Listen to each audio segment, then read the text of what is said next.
Welcome to Why Knowledge Matters.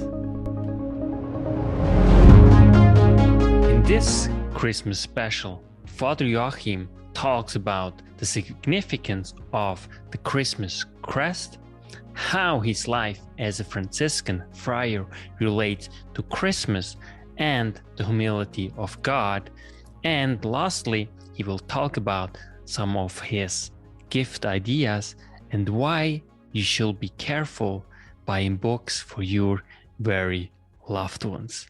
Enjoy.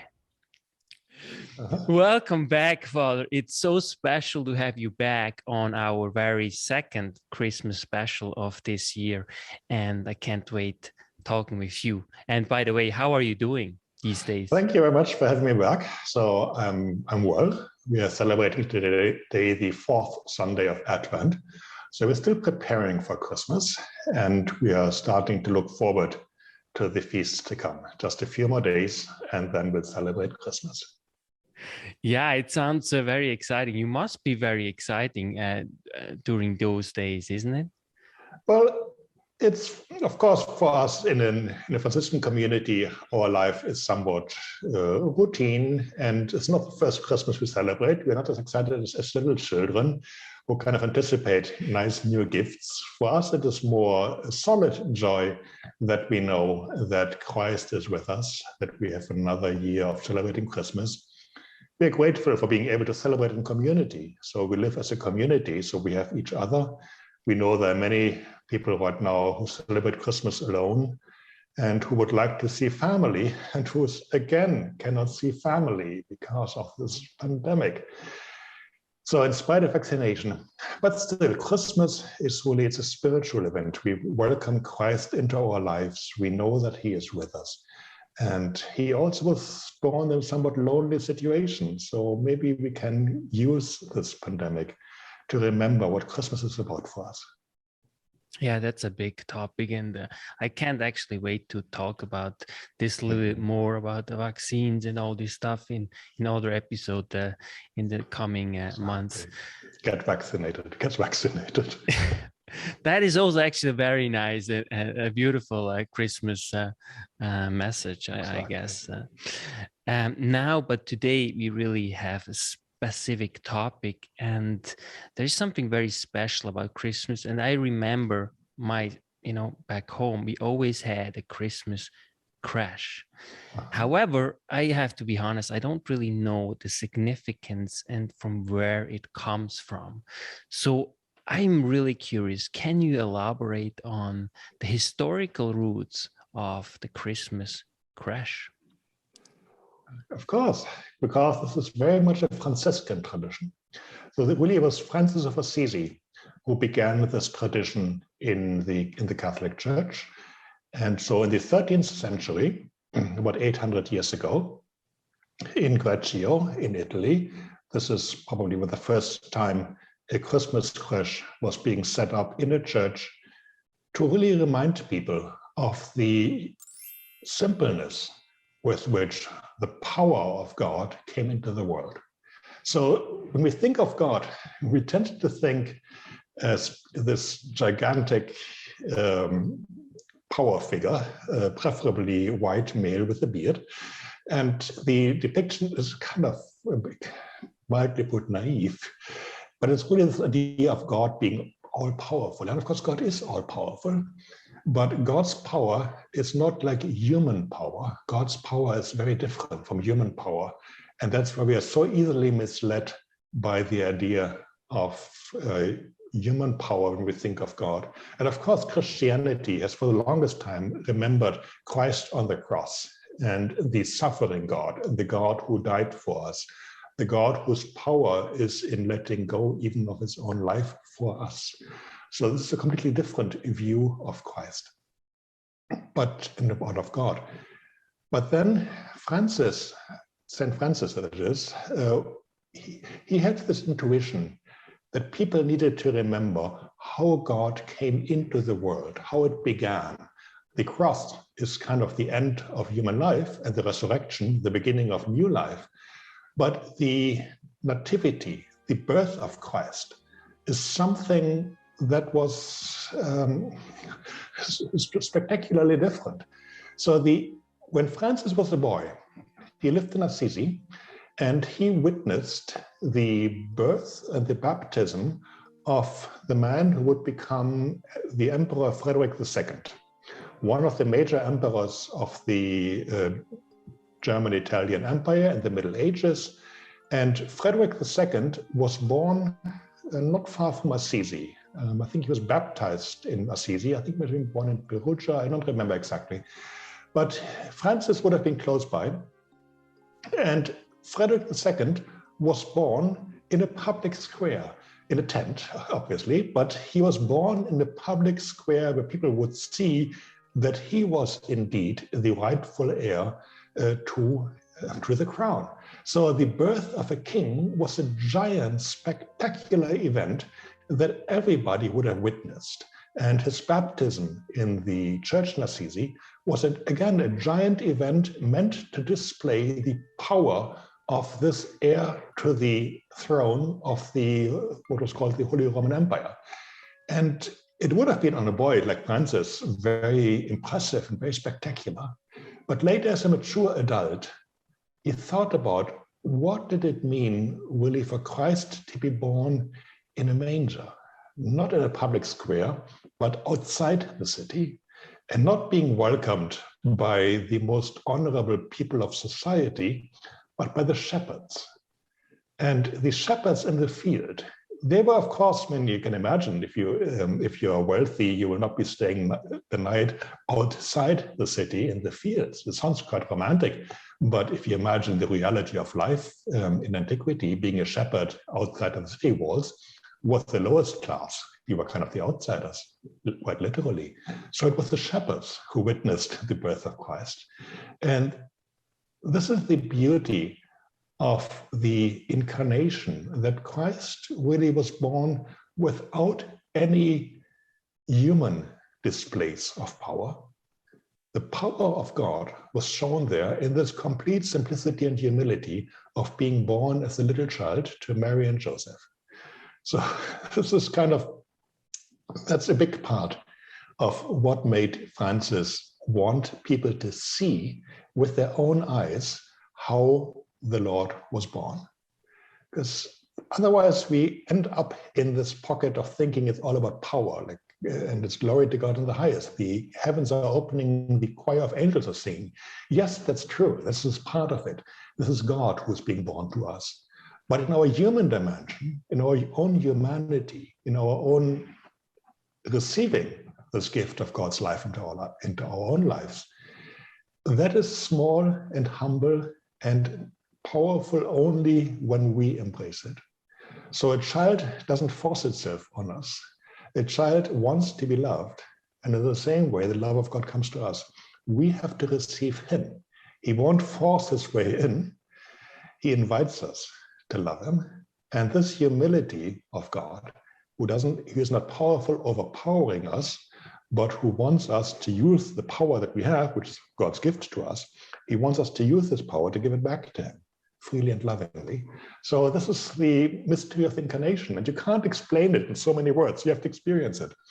And the way Francis thought he can bring it closer to us is by making us see this Christmas crèche, this little tiny baby Jesus, and surrounded by Mary and Joseph, and even the animals, the ox and the donkey and the sheep of the shepherds and all of that. The humility of the shepherds, the simplicity of all creatures, and the man and woman who would raise him. Mary, his mother, his human mother, and Joseph, the man who raised him. This is so beautiful. And I think I just want to have a little bit your take, because you also, to some extent, you live this humility by choosing to live the way you do in very simple conditions. Obviously, you have good food, but you live in a very room. And so it's basically almost like an emulgation of this very story that you had just told us. So give us a little bit of taste how this changes you or helps you to forge a deep and loving relationship with your God? Happy to. Of course, we shouldn't make too much of our poverty. So a Franciscan life is really, we do try to keep it simple, but it is not a harsh life. So we have good food. I have a very nice bicycle. I really like my bicycle, and it's one of the nicest bicycles in all of Montreal. And I can go on bike rides with it and get good exercise. I have a very nice laptop to do my scholarly work and to write on it. So when people visit me, they don't think this is an austere form of life at all, because it's not. And we do seek simplicity, though. And the way we seek it and the way we want to live it is that we want to not be distracted by status symbols. And this is really what I find the most important thing in our lives. In ordinary life, we are so drawn towards showing our importance. And this may be necessary. It's like if you're a prime minister, if you're a government leader, if you're an executive in a company, you have to dress, you have to act, you have to live like somebody who people trust to have authority. And we need these symbols. So that we can't simply say everybody should live like a Franciscan. Most shouldn't live like Franciscans. So status symbols have their importance, like the bishops in our church who wear fine clothes and celebrate liturgy in special vestments. This is completely correct. I have nothing against any of that. But we also need some people like Franciscans who can afford to let go of these status symbols and to live in simplicity. So we have to be able to say that really just as Christ was born in a manger, and just as the shepherds were the ones who welcomed him, we have to be able to also live like the shepherds in order to receive Christ. So in our simplicity, by not being quite so distracted, we are hoping to find Christ more easily. So it's not about austerity. It's not about punishing ourselves for the sins of others. It's not meant to be forcing others to see how wrong they are, not at all. So, but our simplicity of life is meant to give us a chance to really find Christ as easily as the shepherds in the field. This is kind of how we look at it. Yeah, and I mean, I saw your room, and it's really simple. So, and you just, yes, of course, you have access to technology, of course. I mean, you will never ever want to reject, some of the advantages that the 21st century actually gives. And it also won't really make sense if you will do, right? I mean, you write and all those kind of things, and it's all on behalf of humanity ultimately. That's so interesting. So, yeah, that's really it was such a nice connection, with your life, and so the Christmas crèche, it really just fits all so nicely together. Now I know that you really like food, especially on Christmas. So tell me, what's your favorite food before and at Christmas? Well, I'm afraid I won't be eating it this year, because my favorite Christmas food is the German Christmas Stollen. And that is it's like, if you would say, it's a fruit cake, but it's not at all like North American fruit cakes. And it's a different type of cake, and it's quite good. So normally at Christmas time, I look forward to Christmas Stollen. But this year I won't have that, because it's kind of hard to get in Montreal. Maybe there's a German bakery, and I wouldn't want a whole Christmas stollen for myself either. It's too big and it's too heavy for that. But we have other good food, and I like that. And of course, living in Montreal and Quebec, there's tortilla. We'll be eating tortilla for Christmas. It's a local tradition that tastes very good, and I like also local tradition. I'm not trying to reconstruct a German Christmas in Montreal. I try to celebrate Christmas like Montrealers do. I like the tradition of the Réveillon, after the evening mass or the midnight mass, even to start celebrating Christmas with a midnight meal and eating some special delicacies. I like smoked salmon too. Smoked salmon probably. And or some cheeses and some wine to drink with that, but just kind of the joy of fellowship after the midnight mass. We celebrate the midnight mass to celebrate the life of Christ in our lives, and then we come together as a community in the night and we celebrate. So it's not necessarily the foods, it's the fellowship and the company and the occasion of it, the occasion of remembering, yes, Christ is with us. And in the humility and in our own humility, we can share in his life. And we do so not just spiritually. So of course, the resurrection of Christ at Easter time, that is very much an intellectual, a spiritual event. But the incarnation is in the flesh. So eating and drinking and being in fellowship with each other is an essential part of being close with Christ in that moment. It's not just an idea that we celebrate, but it's life that we celebrate. And our life is in the body, not just up here in the head, but it's in the body. And we remember that also our bodily life is the incarnation of Christ. Wonderful. Now, of course, Christmas gifts again. I think it always helps people if they get some really good ideas from people like you. And so please share some of your Christmas gifts, favorites, or favorite Christmas gifts in terms of, for example, books, of course. Books. The best Christmas gift is always what brings you together with another person. So this is why you have to be very careful. So I do love books, and I mentioned my own book, and you allowed me to show it up one more time, Remembering Francis, and our own story as to how we can make sense of modern life out of a Franciscan tradition. So I certainly like it when people pick my book as a Christmas gift, and I certainly like to give it to people. But you also have to be careful with books and giving books, because you do not want to come across as taking Christmas as an opportunity to force something on another person. Because there's this passive-aggressive gift giving where you kind of tell somebody, you should really have to be reading my book right now. And we don't want that. So Christmas is really also a time to let other people be. And so whenever you give a gift, make sure that this gift is really what the other person wants to have and what you want to have the other person to have. So find something which you have in common with the other person that you can share with another person in such a way that it is well received. So not passive aggressive, but something which is really nice and really makes you enjoy Christmas together. That is really, and what this has to be, it really depends.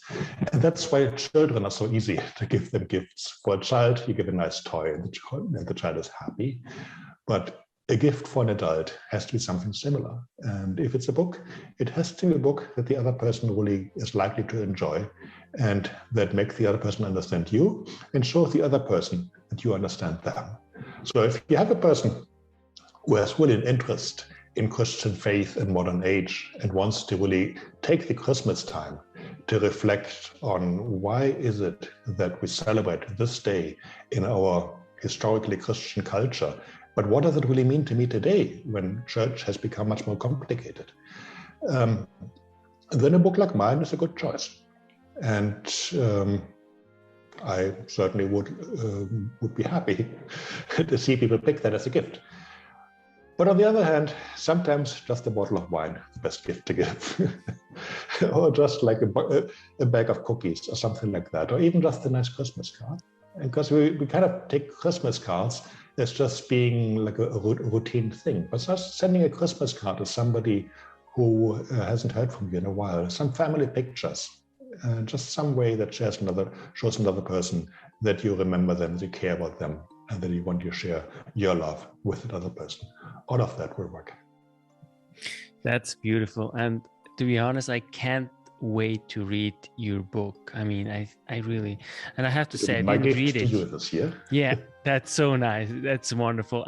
But it's also, it really fits perfectly. And it also, as you said, also in the previous session, it's really, the humility of God. That's really what also Christmas means. And I think remembering Francis, especially his life and his legacy, is a perfect match in order to learn also more about this humility and of God and really what Christmas means.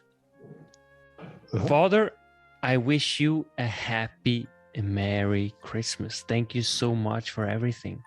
Thank you, and Merry Christmas to you and to all your viewers. Thank you.